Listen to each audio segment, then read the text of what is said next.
항상 대한민국에 정확하고 빠른 소식을 알리기 위한 시스코크입니다. 구독과 좋아요는 영상 제작에 큰 힘이 됩니다. 마침내 대한민국 정부가 칼을 뽑아들었습니다. 대한민국의 4.5세대 초음속 국산 전투기 KF-21 개발에 유일한 걸림돌이었던 인도네시아를 사업에서 퇴출시킬 수 있는 기회가 찾아왔는데요. 이런 사태의 원인을 제공한 것은 명명백백이 개발 분담금을 미납하고 있는 인도네시아로 대한민국의 인내심이 바닥을 보이며 폭발하고 만 것입니다. 개발 초기와는 다르게 시간이 지나면서 약속된 분담금의 아주 일부분만 납부하고선 온갖 변명으로 일관하더니 말도 안 되는 언론 플레이로 KF-21 개발에 관한 대한민국과 인도네시아의 엇박자가 마치 대한민국 탓인 것으로 몰아갔습니다. 처음 인도네시아가 KF-X 사업에 참여하게 되면서 마침내 국산 전투기 개발 사업을 시작하게 되었다며 안도의 한숨을 내쉬었는데요. 하지만 인도네시아는 지급해야 할 분담금은 모르는 채하고 기술 탈취에만 열을 올리고 있어 우리 국민들은 분통이 터질 수밖에 없었습니다. 인도네시아는 잊을만 하면 KF-21 기술 이전에 대해 약속을 이행할 것을 촉구했는데요. 한국 입장에서는 어리둥절할 따름입니다. 그도 그럴게 인도네시아에게 우리가 기술 이전 약속을 한 적이 없기 때문입니다. 미국조차 그토록 조심스러워하는 것이 기술 유출인데 한국 역시 미국 무기를 구매해 사용해 오면서 그 사실을 뼈저리게 알고 있는데요.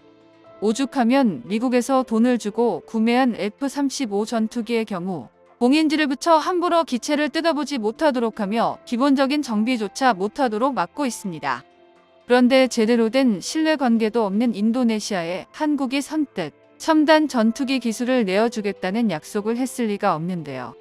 인도네시아의 전략은 간단합니다.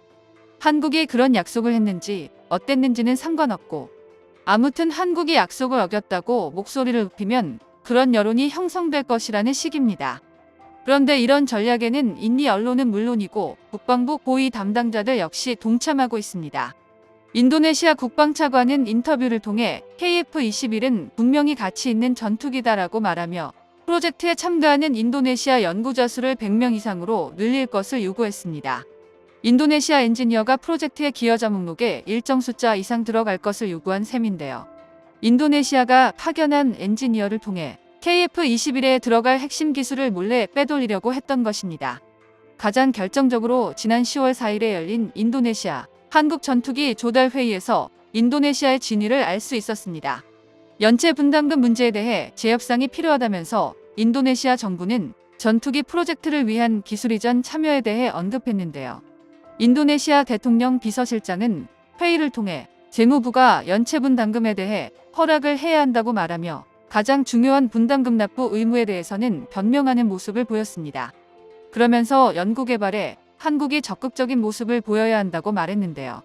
만약 이러한 문제가 해결되지 않는다면 분담금 이행이 어려울 수 있다는 점을 시사하며 인도네시아가 노리는 것이 KF-21의 기술이라는 것을 명확하게 드러냈습니다. 자칫 잘못하면 대한민국이 인도네시아의 뻔뻔한 전략에 휘둘릴 수도 있는 상황이었는데요.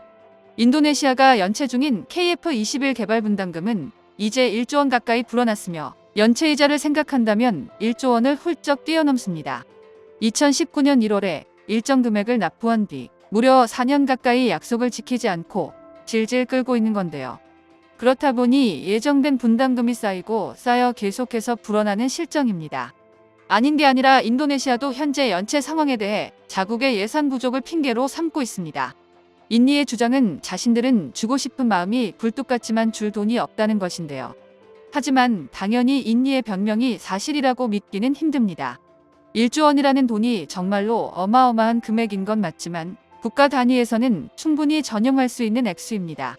만에 하나 100번 양보해 인도네시아가 정말 국가 예산이 부족하고 당장 분담금을 지불할 능력이 없다고 해도 차후 계획에 대해 대한민국에 상세히 설명해야 했습니다. 이건 국가 간 거래에서 어찌 보면 예의와 다름없는데요. 그런데 인니는 지난 6월 말 납부 계획을 통보하겠다고 하더니 심지어 그마저도 강간무소식이었습니다. 하지만 여기서 끝이 아닙니다. 관련 예산이 없어 분담금을 지불할 수 없다던 인니는 프랑스에서 42대의 라파를 구입하는가 하면 카타르에서 9천억 원을 들여 중고 미라주 2012대를 사들이기도 했습니다. 웃긴 건 미라주 2000을 구매한 이유가 라팔 배치 전까지의 공백을 메우기 위한 용도였다는 것입니다. 물론 전투기의 특성상 아무리 중고기체라 하더라도 10년은 더 운용할 수 있겠지만 인도네시아의 창정비 능력으로 그게 가능할지는 미지수입니다. 즉 30년 된 언제 고장 날지도 모를 날아가는 깡통 전투기에 9천억 원을 태우는 정신나간 행동과 다를 게 없는데요. 그런데도 인니는 한술 더 떠 최근 미국산 F-15EX와 S-70M을 구매하기 위해 MOU를 체결하기도 했습니다. 이러면서 예산이 부족해 KF-21 분담금을 지불할 수 없다는 말을 사실로 믿어주길 바라는 건 대한민국을 너무 물로 보는 건 아닌가 싶은데요. 더 어이없는 건 인니가 새로운 무기체계를 구매하면서 다른 국가들과는 일종의 현금 거래를 하고 있다는 것입니다. KF-21 분담금 미납에 대한 진상짓이 전 세계 방산시장에 소문나면서 신용불량 국가로 낙인 찍혔기 때문인데요. 이에 따라 프랑스, 미국 같은 무기 생산국들은 사전에 현금 지급이 확실시되지 않는 이상 협상 테이블에 앉으려고 하지 않고 있습니다. 여기까지만 보면 그나마 자업자득이야 싶지만 거꾸로 말하면 인니가 당장 수십 대의 전투기를 현찰 박치기로 구매할 수 있는 예산을 보유하고 있다는 뜻도 됩니다. 인니의 앞과 뒤가 다른 태도가 대한민국을 열받게 만드는 결정적인 이유인데요. 그리고 그 사이 미납된 분담금은 1조 원 가까이 불어났습니다. 이에 한국은 인내심이 바닥이 나버렸습니다.